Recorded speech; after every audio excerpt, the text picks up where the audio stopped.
Pero kung bago ka pa lang sa aking channel, paki-like, share, and click the subscribe button and the notification bell para lagi kayong updated sa mga parating ko pang uploads.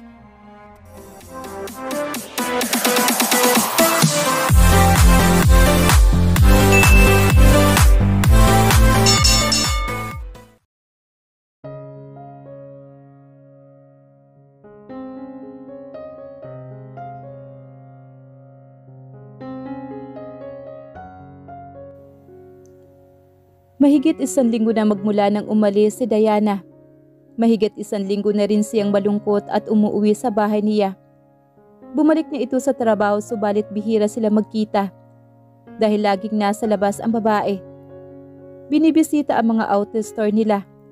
Mas naging hands-on ito sa trabaho nito ngayon.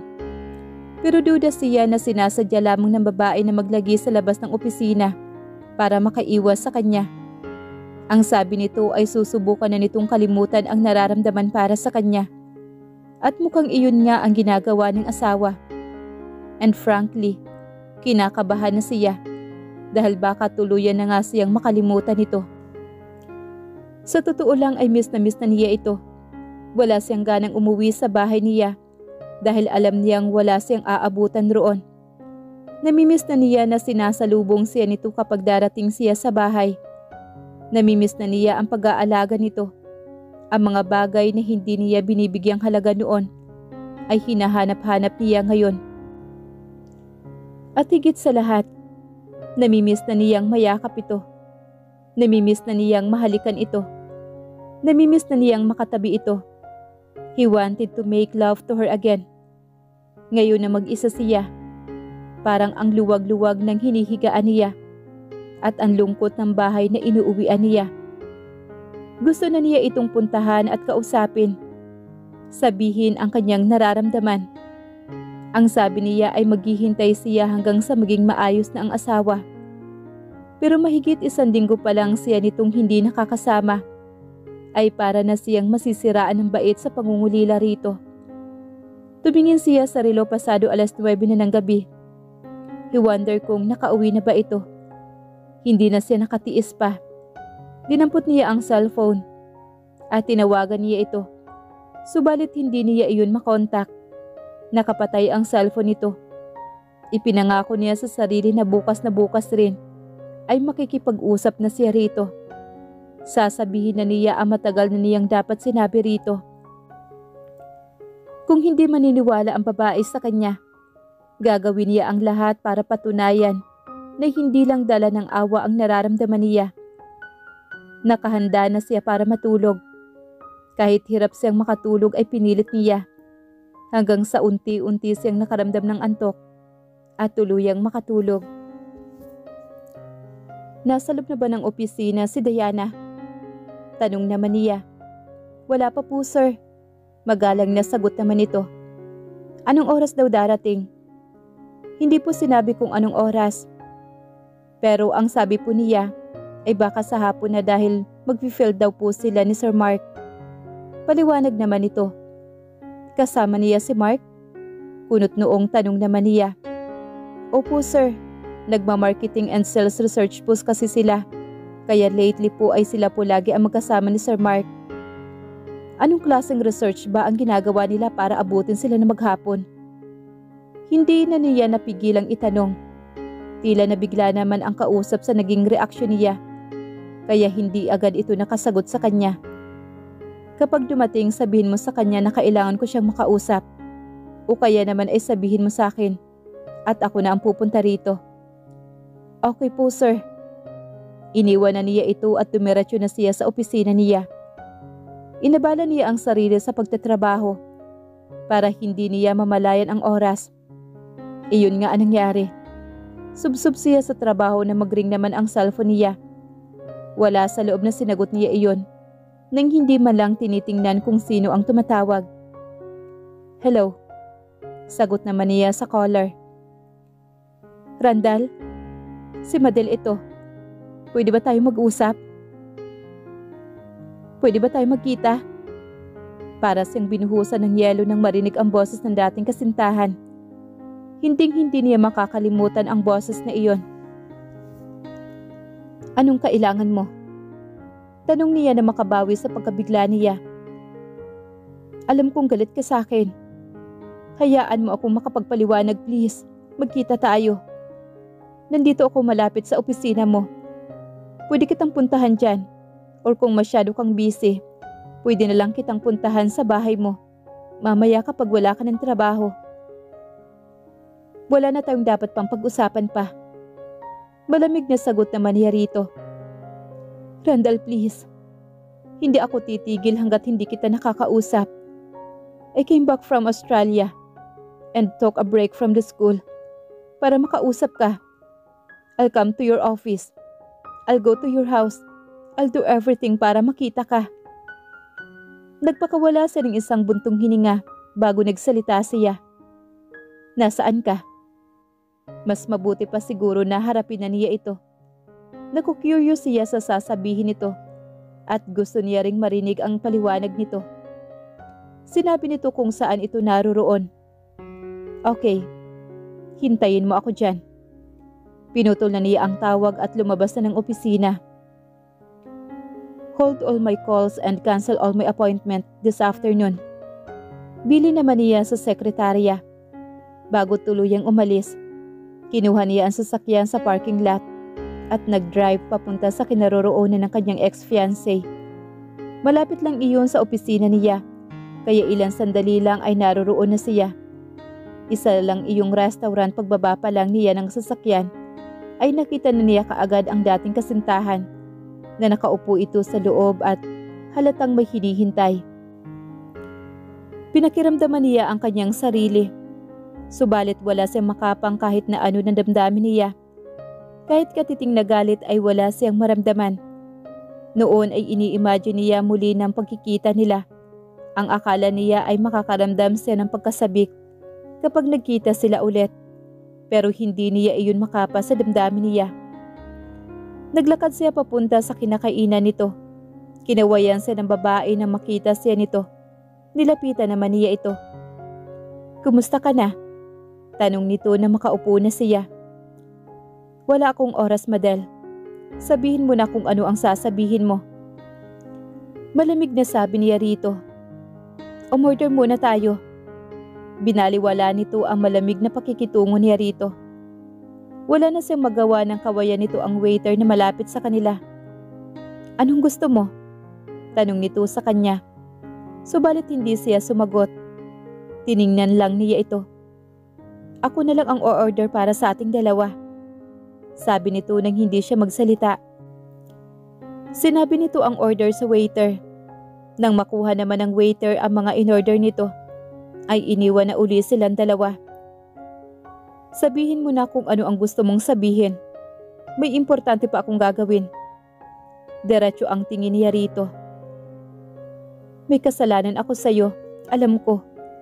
Mali ang ginawa ko, na basta na lang kitang iniwan. And I have no excuse for what I did. I needed money para matupad ang pangarap ko. And I took the easy way out. Nasaktan kita. Nandito ako para humingi ng tawad at humingi ng isa pang pagkakataon. Diretsang sabi nito. Hindi niya napigilan ang sarkastikong tawa na lumabas sa bibig niya. It's too late for that. May asawa na ako. Alam kong hindi mo mahal ang asawa mo. Alam kong ako ang mahal mo.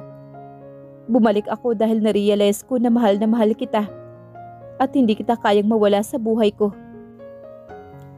Inabot nito ang kamay niyang nakapatong sa ibabaw ng lamesa. Sana naisip mo yan bago mo ako ipinagpalit sa pera. Mariing sabi niya rito. Kung kanina ay wala siyang nararamdaman, ngayon ay nagsisimulang tumubo ang inis niya para sa babae. Ang lakas ng loob nitong sabihing mahal siya nito. Matapos ng ginawa nito, hindi sinasadyang napatitig siya sa pintuan ng restaurant kung saan siya nakaharap. Kitang-kita ng mga mata niya nang pumasok na sina Diana at Mark. Parang gusto niyang tumayo sa kinauupuan. Baka kung anong isipin ni Diana kapag nakita nitong kasama niya si Madel. Nagsasalita pa ang kaharap niya, subalit hindi na niya iyon naiintindihan. Nakafocus lang ang tingin niya sa mga dumating. Pumwesto ang mga ito sa hindi kalayuan sa kanila. Nakita pa niyang ipinaghila ni Mark ng upuan ang kanyang asawa. Gusto niyang tumayo at hilahin si Diana. Paalis roon at iuwi sa bahay niya. Lalo siyang natigilan nang mapadako ang mga mata ni Diana sa kanya. Nagtama ang kanilang paningin. Tila nagulat rin ito na naroroon siya. Pagkatapos ay lumipat naman ang paningin nito kay Madel. Eksakto namang lumingon rito ang babae. Napansin siguro ng kaharap na wala na rito ang atensyon niya. Kaya alam niyang nakita nito ang mukha ng babaeng kaharap niya. At base sa naging reaksyon ni Diana, sigurado siyang nakilala nito ang kasama niya. "Is that your wife?" Tanong naman ni Madel sa kanya. Hindi siya kumibo sa tanong nito. "Is she having a date with another man?" Nag-aakusa ang boses nito. Parang nagpagting naman ang tainga niya sa sinabi nito. "He's not having a date with another man. Huwag mo siyang pagsalitaan ng ganyan dahil hindi mo siya kilala. Hindi mo siya katulad." Mariing pagtatanggol niya. Hindi niya sinasadyang insultuhin ang kaharap. "Anong ibig mong sabihin?" Tila natitigilang tanong naman ito. "Please, Madel. Alam kong kahit na tayo ay nag-i-entertain ka pa rin ng ibang manliligaw." Hindi nakakibo ang babae sa sinabi niya. Marahil ay hindi nito inaasahan iyon. Tapos ay narito ka ngayon at sasabihin mong mahal mo ako. Hindi mo ako mahal. Dahil kung totoong minahal mo ako, kahit gaano pa kalaki ang ibigay sa iyong pera, tatanggihan mo yun. You don't love me. You didn't really love me. You only love your security that I can provide you. Kaya naman nung may dumating na mas magandang oportunidad para sa iyo, ipinagpalit mo ako kaagad. Nasaktan ako sa ginawa mo. Aaminin ko sa iyo. Many times I imagine, how could I feel kapag nakaharap ka na ulit? Ang akala ko magagawa kong kalimutan ang lahat at patawarin ka. Basta bumalik ka lang. But I was wrong. Because here you are, sa harap ko, asking to get back together. But I don't feel anything. I don't even hate you. Naiinis lang ako sa katotohanan na iniisip mo na kaya pa rin kitang tanggapin sa kabila ng lahat. Nangangahulugan lang iyo na maliit ang tingin mo sa akin. Hindi ako tanga, Madel. Kaya kung pwede lang, huwag mo na ulit akong tatawagan. Hindi na kita mahal. Matagal na tayong tapos. And you are not supposed to be doing this. Sigurado ako, wala ito sa usapan niyo ng ninong nang tanggapin mo ang pera niya. Kaya sana, ito na ang huling beses na magkikita tayo. Go back to Australia. Continue your study and good luck with your life. We're done. Mahabang sabi niya sa babae. Hindi niya napigilan ang pagbuhos ng emosyon niya. Tumayo na siya mula sa kinauupuan. Pagtingin niya sa kinapupwestuhan ng asawa, ay wala na ito roon. Dali-dali siyang lumabas at iniwan ang dating kasintahan at tinungo ang kanyang sasakyan. Nagmaneho siya pabalik sa opisina. Pagdating niya sa parking lot at pagbaba ng sasakyan ay nakita niya si Mark. Pababa rin ng sasakyan nito. Subalit wala si Diana.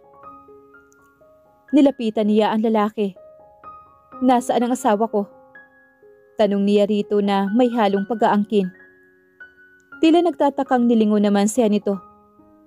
"She went home." Malumanay na sagot naman ito. Pagkarinig sa sinabi nito ay muli niya itong tinalikuran upang bumalik sa sasakyan. Subalit muli siyang tinawag nito. "What?" Tanong naman niya rito. "Alam kong wala ako sa posisyon na sabihin ito, pero naaawa na ako sa kaibigan ko. Mahal na mahal ka ni Diana, and she doesn't deserve to get hurt like this. Kung hindi mo kayang suklian ang pagmamahal niya, huwag mo na lang siyang saktan. Bigyan mo siya ng pagkakataon na makalimutan ka." Seryoso ang mukha nitong sabi sa kanya. "I'm sorry. Pero I can't do that. I was stupid na sinadya kong saktan siya noon. But not this time. Kung iniisip mong magkakaroon ka ng pagkakataon sa asawa ko, I'm sorry. Pero hindi ko hahayaang mangyari yun. She's my wife. And I intended to stay that way. Kaya kung iniisip mo na may pagkakataon ka, na ngayon nagkahiwalay kami, you're wrong. I'm telling you now. You don't stand a chance. Napakunot naman ang noo niya na makitang natatawa ang kaharap. You thought na may gusto ako kay Diana? Kaya ba parang laging inis ka sa akin? Lalo lang lumalim naman ang kunot sa noo niya. I don't like her that way. Well, not anymore. She is just my friend. And I'm genuinely concerned about her. Wait, are you saying that you love her too? I don't think I should tell you that before I could even tell my wife. Sa halip ay sagot naman niya rito. You're right. I'm sorry for interrupting you. Go, get her. Good luck. Hindi na niya ito sinagot pa at tuluyan ang sumakay ng sasakyan papunta sa asawa niya.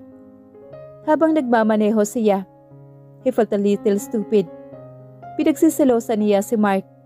Iyon naman pala ay talagang kaibigan lang ang turing nito kay Diana. Siguro sadyang ganoon lang ito. A good friend.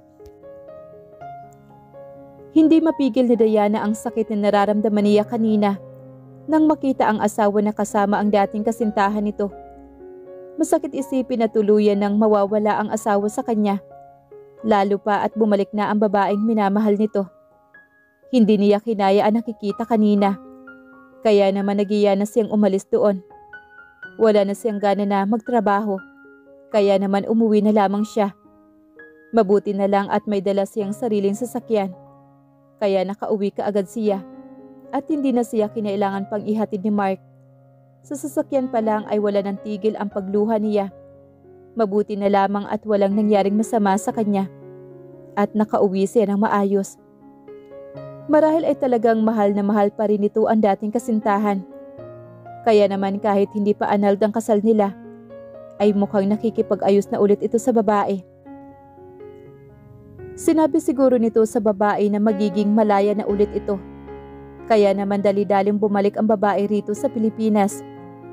Hindi niya maiwasang makaramdam ng selos at inggit. Napakaswerte naman ni Madel. Dahil kahit na sinaktan nito si Randall, ay mukhang handa pa rin itong tanggapin ng lalaki. Lalong umagos ang luha sa mga mata niya. Paano niya magagawang kalimutan ang lalaki? Kung buong buhay niya, ang alam lang niyang gawin ay mahalin ito. Hindi niya alam kung paano mabubuhay ng isang araw na hindi niya ito minamahal.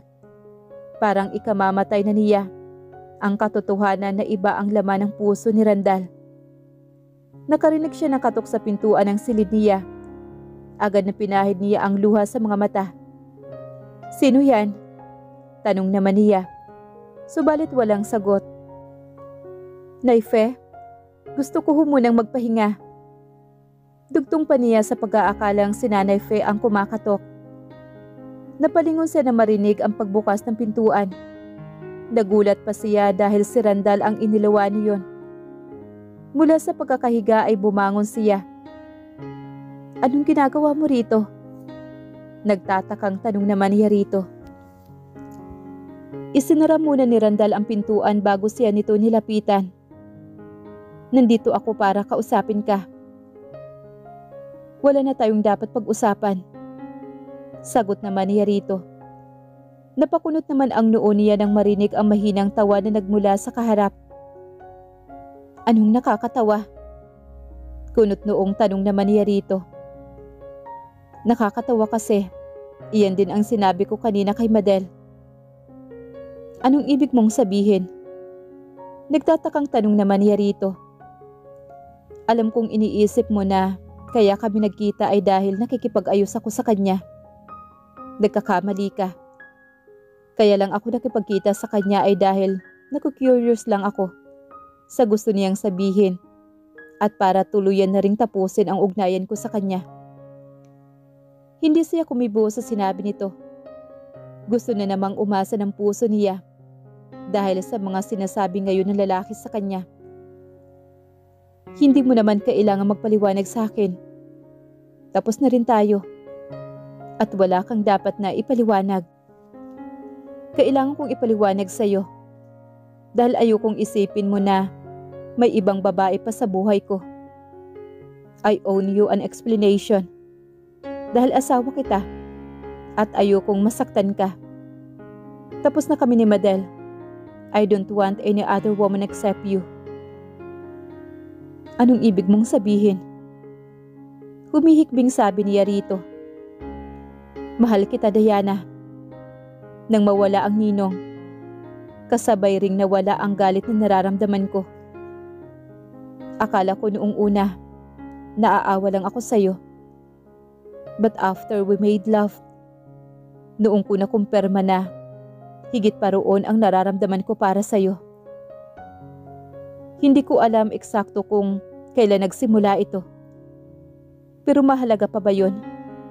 Ang importante ay mahal na kita. Baka nagkakamali ka lang. Naaawa ka lang sa akin kaya naipagkakamali mo ang simpatyang nararamdaman sa pagmamahal. She wants to slap herself. Nasa harap niya na ang lalaking minamahal. Nagluluhod ng pag-ibig sa kanya. Pero ayaw niyang paniwalaan. Mas masakit umasa na mahal niya ako. Tapos ma-realize niya na hindi pala totoo ang nararamdaman niya. Bulong naman ang isipan niya. I want to plant little kiss on your neck and your shoulder. I want to hold you in my arms. I want to have my future with you. I want to make love to you every night. Gusto kong gumising sa umaga na ikaw ang katabi ko. Gusto kong umuwi sa bahay na ikaw ang madadatnan ko. I want to laugh with you. Cry with you. I want to grow old with you. If you don't think that's love, then you can call it whatever you want. But please, come back to me. I can't go another day na hindi ka kasama. Parang malulunod ang puso niya sa mga sinasabi ng asawa. Ang tagal niyang pinangarap ang mga sandaling iyon. She's waited for so long. At ngayon na naririnig na niya iyon sa kabiyak. Walang paglagyan ang kaligayahan ang puso niya. Masaganang umagos ang luha sa mga mata niya. Dahil sa nag-uumapaw na saya. Masuyong pinahid ng lalaki ang luhang umaagos sa pisngi niya.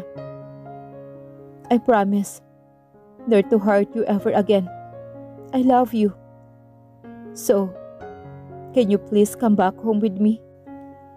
Malungkot na ang bahay natin kasi iniwan mo kami. Kahit umiiyak ay natawa siya sa muling sinabi ng lalaki. Thank you for telling me all of this. Hindi mo alam kung gaano mo ako pinasaya.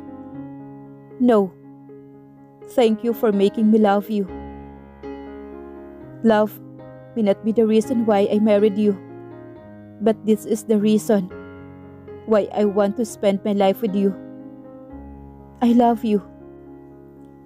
Iniangat ng asawa ang baba niya at binigyan siya ng masuyong halik sa mga labi. I need to call Attorney Morales para ipaalam sa kanya na hindi na natin itutuloy ang annulment. Naalalang sabi niya nang maghiwalay ang mga labi nila. You don't have to. I already talked to him. The day na nag-usap kayo, I told him na huwag mo nang ipaprocess ang annulment papers natin. Pag-amin naman ito. What? Kung wala naman palang balak na makipaghiwalay ka sa akin, bakit pinayagan mo akong umalis sa bahay mo? Bahay natin. Pagtatama nito sa kanya. Dahil akala ko, kailangan mo ng oras para magdalamhati sa pagkawala ni Ninong. At akala ko ay kailangan kong maghintay ng tamang tiyempo para sabihin sa'yo na mahal kita. Na hindi mo pagkakamalang naaawa lang ako sa'yo. But I was wrong. I'm sorry for being stupid. Okay lang. Tama ka naman. Dahil kung noon mo ito sinabi, ay talagang hindi nga ako maniniwala sa'yo. I love you, Diana. Uwi na tayo sa bahay. Yaya nito sa kanya na nakangiti. Nakangiti rin siyang tumango rito.